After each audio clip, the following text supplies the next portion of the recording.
You ask Tiger to solve. This deals with linear equations with one unknown. The final result is n equals 3/4. Let's solve it step by step. Simplify the expression. Break up the fraction. Simplify the fraction.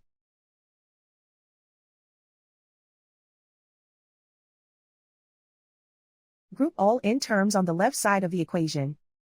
Subtract 2n from both sides. Group like terms. Simplify the arithmetic.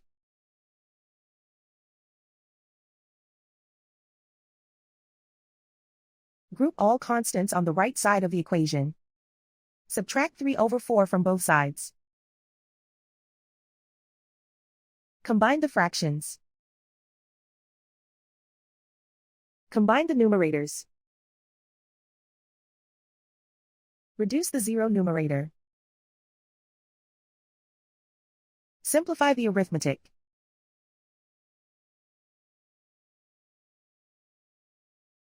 Convert the n into a positive number. Multiply both sides by -1. Remove the ones.